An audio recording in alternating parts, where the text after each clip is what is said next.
Chain sprocket ഒരിക്കൽ മാറ്റിയിട്ടുണ്ട്, fork oil, break fluids എല്ലാം മാറ്റിയിട്ടുണ്ട്. 900 സംതിങ് രൂപ ബാക്കത്തെ ബ്രേക്ക് പാഡിനാവും. സർവീസ് കോസ്റ്റ് കുറച്ച് കോസ്റ്റ്ലി ആണ്, ഭയങ്കര ബുദ്ധിമുട്ടാണ്. അത് വെച്ചാൽ മഴയത്ത് ഓടിക്കാൻ പറ്റില്ല പറഞ്ഞു കഴിഞ്ഞാൽ.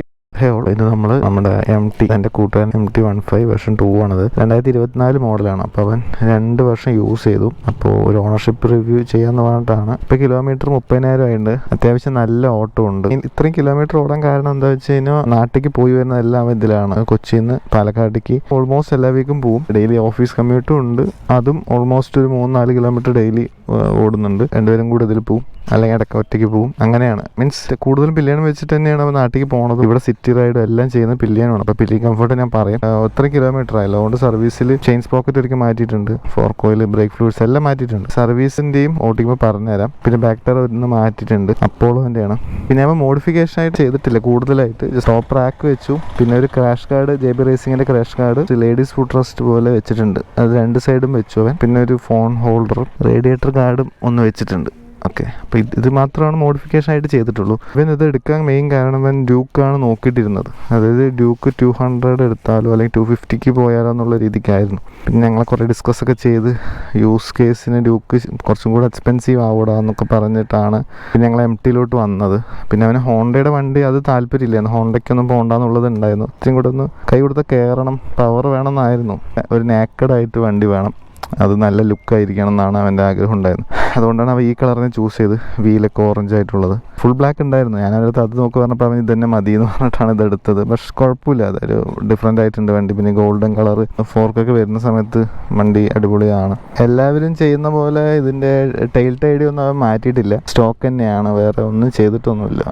പ്രോപ്പർ സ്റ്റോക്കിൽ തന്നെയാണ് ഓട്ടിക്കുന്നത്. പിന്നെ വണ്ടി ഭയങ്കര ഷോർട്ടാണ്, അവിടെ ട്രാഫിക്കിലൊക്കെ ഓട്ടിക്കാൻ ഭയങ്കര സുഖമാണ്. ഭയങ്കര വണ്ടി ഷോർട്ട് ആയതുകൊണ്ട് പെട്ടെന്ന് എടുത്തിട്ട് പോകാം. വണ്ടിയുടെ ബിൽഡ് ക്വാളിറ്റി എടുത്ത് പറയേണ്ടതെന്ന് വെച്ച് കഴിഞ്ഞാൽ എടുത്ത് 2 വർഷമായിട്ടും PPF അങ്ങനെ ഒന്നും ചെയ്തിട്ടില്ല. വണ്ടി അത്യാവശ്യം, എന്നാലും പെയിന്റ് ഒന്നും അങ്ങനെ ഫെയ്ഡായി പോയിട്ടോ അങ്ങനെയൊന്നുമില്ല. സംഭവം അത്യാവശ്യം നല്ല ക്വാളിറ്റി ഉണ്ട് മൊത്തത്തിൽ. പിന്നെ ഇതൊക്കെ പ്ലാസ്റ്റിക് ആണല്ലോ, സംഭവം സെറ്റായിട്ട് തന്നെ ഉണ്ട്. പിന്നെ ഇതിന്റെ ലുക്ക് നോക്ക്, ലുക്കാണ് ഇതിന്റെ മെയിൻ ഹൈലൈറ്റ്. ആ ഒരു കണ്ണ് പോലെ 2 LED ലൈറ്റ് സെറ്റപ്പ്. അത്യാവശ്യം പവർ തന്നെ, വലിയ അങ്ങനെ ഭീകര പവറൊന്നും അല്ല, അത്യാവശ്യം കൊണ്ട് നടക്കാം, അത്രേ ഉള്ളൂ. 2 വർഷമായിട്ട് വണ്ടി അങ്ങനെ പവർ ലോസോ അങ്ങനെ പവർ ഇല്ലാത്ത പ്രശ്നം അങ്ങനെയൊന്നുമില്ല. വണ്ടിക്ക് നല്ല സെയിം പെർഫോമൻസ്, വണ്ടി എടുത്തപ്പോൾ തൊട്ടുള്ള അതേ കണ്ടീഷനാണ്. മൊത്തത്തിൽ അടിപൊളിയാണ്. വണ്ടിയുടെ പെർഫോമൻസ് വൈസ് അടിപൊളിയാണ്. ഇപ്പോഴും ടോപ്പ് എൻഡ് കയറും, അത്യാവശ്യം നല്ല രീതിക്ക് ക്രൂസ് ചെയ്യാൻ പറ്റും. ലോ ആൻഡ് ടോർക്കും ഉണ്ട്, അങ്ങനെ വൈബ്രേഷൻസ് ഒന്നും വരുന്നൊന്നുമില്ല. സംഭവം സെറ്റാണ്. പിന്നെ നിങ്ങൾക്ക് അറിയാലോ, ഹീറ്റിംഗ് ഒന്നും അങ്ങനെ ഒട്ടും ഇല്ല. ഹീറ്റിംഗ് പറഞ്ഞ സാധനമേ ഇല്ല. ഒരു ടയറിൻ്റെ ലൈഫ് പറഞ്ഞല്ലോ, ഇപ്പോൾ ഫ്രണ്ട് ടയർ 30,000 വരെ ആയിട്ടുണ്ട്, പക്ഷേ ഇനി മാറ്റാറായിട്ടുണ്ട്.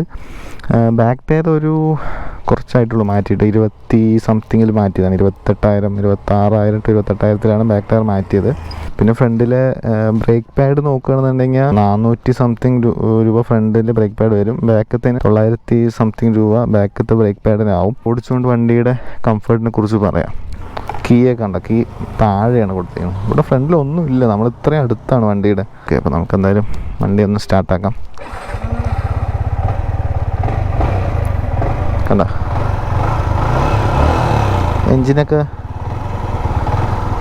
എൻജിൻ ഇപ്പോഴും എൻ്റെ കണ്ടീഷനാണ്. ക്ലച്ച് വിടുമ്പോഴേക്കും വണ്ടി ചാടി പോവാണ്. വണ്ടിയുടെ പവറൊന്ന് ഞാൻ കാണിച്ചു തരാം കേട്ടോ. അത്യാവശ്യം വണ്ടി കണ്ട കൊടുത്ത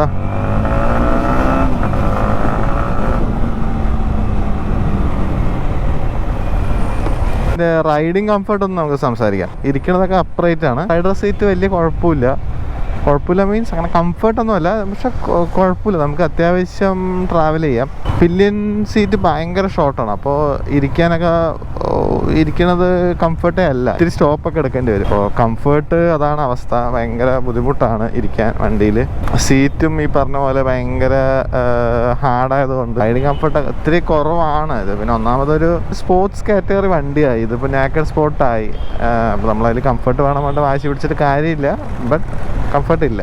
മൈലേജ് നമുക്ക് സിറ്റി യൂസിനൊക്കെ ഒരു 45 കിട്ടും, 45 സംതിങ് കിട്ടും. ഹൈവേ യൂസൊക്കെ ആണെങ്കിൽ 50 ആ റേഞ്ചിലൊക്കെ കിട്ടും. നമുക്ക് മൈലേജിൻ്റെ കാര്യത്തിൽ നോക്കണ്ട, അത്യാവശ്യം നല്ല മൈലേജാണ് സെഗ്മെൻറ്റിൽ.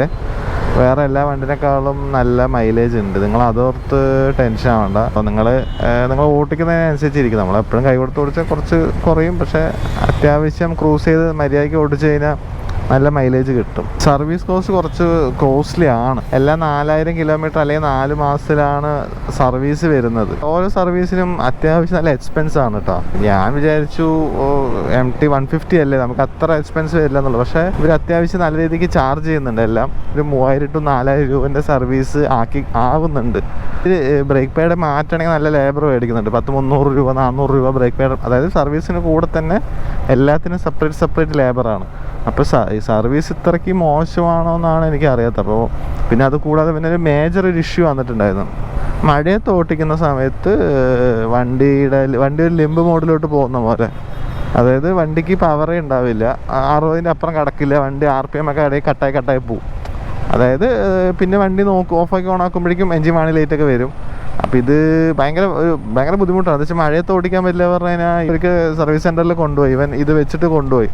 അപ്പോൾ അവർ കൊണ്ടുപോയപ്പോൾ അവർ അത് കുഴപ്പമില്ല എന്നൊക്കെ പറഞ്ഞ് ചെക്ക് ചെയ്തിട്ട് പറയാമെന്നൊക്കെ പറഞ്ഞ് ചെക്ക് ചെയ്യിപ്പിച്ചിട്ട് കുറേ സാധനങ്ങൾ മാറ്റിച്ചു. പ്ലഗ് മാറ്റിച്ചു, പിന്നെ ചെയിൻ സ്പ്രോക്കറ്റൊക്കെ മാറ്റിച്ചു. എന്നെ കൊണ്ട് എല്ലാം അതൊക്കെ മാറ്റാറായിട്ടുണ്ട് ബ്രോ എന്നൊക്കെ പറഞ്ഞ് മാറ്റിച്ച് ആ എറർ മെസ്സേജ് ക്ലിയർ ചെയ്ത് തരിക. അല്ലാതെ ഇപ്പോൾ ഓട്ടോ സെൻസറിന് ഇഷ്യൂ അറിയുന്നുണ്ട്. പക്ഷേ ഓട്ടോ സെൻസറിൽ നോക്കുമ്പോൾ അതിൽ ഇഷ്യൂ ഇല്ല. ഡ്രൈ ആയി കഴിയുമ്പോൾ ഇത് ശരിയാകുന്നുണ്ട്. ഇത് ഇവന് സഹി ഇട്ടിട്ട് പിന്നെയും ഈ ഇടയ്ക്ക് പിന്നെയും ഇഷ്യൂ അതായത് പിന്നെ അത് കണ്ടിട്ട് വന്നു. പിന്നെ മഴ അങ്ങനെ ഇതാകുമ്പോൾ എന്നുള്ള രീതിക്ക് വിട്ടു. പിന്നെ ഈ ഇടയ്ക്ക് സർവീസ് സെൻറ്ററിൽ പിന്നെയും ഇഷ്യൂ വന്നിട്ട് അവൻ കാണിക്കാൻ പോയി. പറഞ്ഞു സ്കാൻ ചെയ്ത് നോക്കാം. അതുകൊണ്ട് സ്കാൻ ചെയ്തപ്പോൾ ഇഷ്യൂ ഒന്നുമില്ല. അപ്പോൾ അവൻ പറഞ്ഞു ഇങ്ങനെ മഴ വരുമ്പോഴാണ് ഇഷ്യൂ എന്നുള്ള രീതിക്ക് സംസാരിച്ചു. മഴ വരുമ്പോൾ ഭയങ്കര ബുദ്ധിമുട്ടാണെന്നൊക്കെ പറഞ്ഞപ്പോൾ അത് അപ്പം നിങ്ങൾ മഴ വരുമ്പോൾ അതൊന്ന് വീഡിയോ എടുത്തിട്ട് നിങ്ങളൊന്ന് കൊണ്ടുപോകാൻ പറഞ്ഞു. പിന്നെ ഇവർക്കും വീഡിയോ എടുക്കണം. ആർക്ക് ഈ പറഞ്ഞ സർവീസ് സെൻ്ററിലുള്ളവർ വീഡിയോ എടുത്തിട്ട് ഓട്ടോ സെൻസർ നോക്കി അതിൻ്റെ റിപ്പോർട്ട് എന്താണ് നോക്കിയാലൊക്കെയാണ് അപ്രൂവൽ കിട്ടുള്ളൂ ഇത് മാറ്റാൻ. നമ്മൾക്കിത് വിചാരിക്കണ പോലെ നടപടിയാവുമോ? അപ്പോൾ ഇങ്ങനെ ഹെയ്ഡ് ആരെങ്കിലും കാണുന്നുണ്ടെങ്കിൽ അതിനൊരു റെസ്പോൺസ് എന്തായാലും നിങ്ങൾ തരിക. അതുകൂടാതെ വണ്ടി എടുത്തപ്പോൾ തന്നെ വണ്ടിയിൽ ബാറ്ററി ഇഷ്യൂ ഉണ്ടായിരുന്നു. ബാറ്ററി ഡ്രൈനായി പോകുന്ന ഇഷ്യൂ. അത് ഈ ബ്ലൂടൂത്തിൻ്റെ ഒരു ഇഷ്യൂ ആയിരുന്നു. ബ്ലൂടൂത്ത് കണക്ടിവിറ്റി ഉള്ളതുകൊണ്ട് അത് ഡ്രൈ ആയി പോകുന്നതിൻ്റെ ഇഷ്യൂ ആയിരുന്നു. ഡിസ്കണക്ട് ചെയ്തപ്പോൾ ശരി. എന്നിട്ടിപ്പോൾ അതിപ്പോൾ ബാറ്ററി മറ്റേ ബ്ലൂടൂത്ത് കണക്ഷൻ ഇട്ടിട്ടില്ല. അപ്പോൾ അതിൻ്റെ പ്രീമിയം ഫീച്ചറേ അതാണ്. പക്ഷേ അത് വെക്കുമ്പോൾ ഇഷ്യൂ. എന്നിട്ടിപ്പോൾ അത് വെച്ചിട്ടില്ല. പിന്നെ നമ്മൾ കംഫർട്ടിൻ്റെ കൂടെ പറഞ്ഞപ്പോൾ തന്നെ ഞാൻ ഇതും കൂടെ പറയാൻ വിട്ടുപോയി. നമ്മൾ സസ്പെൻഷൻ ഭയങ്കര ഹാർഡായതുകൊണ്ട് നമുക്ക് വണ്ടി ലോങ് ഡിസ്റ്റൻസ് ഒക്കെ പോകുമ്പോൾ ഇങ്ങനെ അടി വരും. പിന്നെ എന്താണെന്ന് വെച്ച് കഴിഞ്ഞാൽ കോർണർ ചെയ്യാനും കാര്യങ്ങളിലെല്ലാം നല്ലതാണ്. അതിനാണല്ലോ ഇങ്ങനെ കൊടുത്തിരിക്കണം. കോളേജിലേക്കൊക്കെ കൊണ്ടുപോകാനോ ഡെയിലി ഓഫീസിലൊക്കെ പോകുമ്പോൾ ഒന്ന് ഫിൽറ്റർ ചെയ്ത് പോകണമെന്നൊക്കെ ഉണ്ടെങ്കിൽ അടിപൊളിയാണ് വണ്ടി. അത്യാവശ്യം കുഴപ്പമില്ല. ടൂർ ചെയ്യണമെന്നുണ്ടെങ്കിൽ കുറച്ച് മോഡിഫിക്കേഷൻ ചെയ്യേണ്ടി വരും. നമ്മൾ സീറ്റ് പിന്നെ ഹാൻഡിൽ റൈസ് ചെയ്യണം. ചിലപ്പോൾ വിൻഷീൽഡൊക്കെ വെച്ച് കഴിഞ്ഞാൽ അത്യാവശ്യം ടൂർ ചെയ്യാൻ പറ്റും. വണ്ടി നൈസാണ്. അപ്പോൾ അതാണ് ഇതിൻ്റെ ഓൾറൗണ്ട് മെറിറ്റ്. അതാണ് വണ്ടി അത്യാവശ്യം നല്ല ലുക്കാണ്. വണ്ടി ഈസി ടു യൂസാണ്. സിറ്റി യൂസൊക്കെ അടിപൊളിയാണ്. മൈലേജ് ഉണ്ട്. അങ്ങനെ ഒരു പാക്കേജാണ് മൊത്തത്തിൽ. ഇത് പ്രശ്നങ്ങൾ പറയുമ്പോൾ സർവീസ് കോസ്റ്റ് കുറച്ച് കൂടുതലാണ്. പ്രീമിയം സൈഡാണ്. പിന്നെ വണ്ടിയുടെ ചില ഇഷ്യൂസ്, ഇങ്ങനെ ഒരു ഇഷ്യൂ ഉണ്ട്. ഇപ്പോൾ ഞാൻ പറഞ്ഞ പോലെ ഈ ഒരു ഇഷ്യൂ ഒന്നും സോർട്ട് ചെയ്യാൻ പറ്റുന്നില്ല സർവീസ് സെൻ്ററിനെ കൊണ്ട്. പിന്നെ അങ്ങനെ പിന്നെ ലോങ് ഡിസ്റ്റൻസ് ഒക്കെ ട്രാവൽ ചെയ്യുമ്പോൾ കുറച്ചൊന്ന് കംഫർട്ടൊക്കെ കുറച്ച് കോംപ്രമൈസ് ചെയ്യണം. പില്ലിയൻ കംഫർട്ട് ഇല്ല. പിന്നെ റൈഡർ കംഫർട്ടാണെങ്കിലും ലോങ് പോകുമ്പോൾ അത്യാവശ്യം ശ്രദ്ധിക്കണം. കാര്യങ്ങളൊക്കെ അഡ്ജസ്റ്റ് ചെയ്യണം. അപ്പോൾ അത് മോഡിഫിക്കേഷനൊക്കെ ചെയ്യേണ്ടി വരും. അപ്പോൾ അതൊക്കെയാണ് വണ്ടിയുടെ അഭിപ്രായങ്ങൾ. അപ്പോൾ നിങ്ങളൊരു സെക്കൻഡ്സ് നോക്കുന്നുണ്ടെങ്കിൽ എക്സ്പെൻസ് എത്രയൊക്കെ വരും അതൊക്കെ നോക്കിയിട്ട് എടുക്കുക. പിന്നെ ഈ പൊളിച്ചോട്ടിക്കാൻ അടിപൊളിയാണ്. സിറ്റി കൂടി നമുക്ക് ഇത്രയൊക്കെ ഫാസ്റ്റായിട്ട് ഓട്ടിക്കണേ അടിപൊളിയാണ്. നല്ല രീതിക്ക് നമുക്ക് ഓട്ടിക്കാൻ പറ്റും. അപ്പോൾ നിങ്ങൾ ഈ വണ്ടി സെക്കൻഡ്സ് അല്ലെങ്കിൽ നിങ്ങൾ ഇനിയിപ്പോൾ പോയിട്ട് ഇപ്പോൾ എടുക്കുമോ എന്നുള്ളത് നിങ്ങൾ ജസ്റ്റ് ഒന്ന് കമൻറ്റ് ചെയ്യും. പിന്നെ നിങ്ങൾക്ക് എന്തെങ്കിലും ഡൗട്ട് ഉണ്ടെങ്കിൽ നിങ്ങൾ ജസ്റ്റ് ഒന്ന് അടിയിൽ കമൻറ്റ് ചെയ്താൽ മതി. ഞാൻ റിപ്ലൈ ചെയ്യാം കേട്ടോ. അപ്പോൾ ഓക്കെ, ബൈ.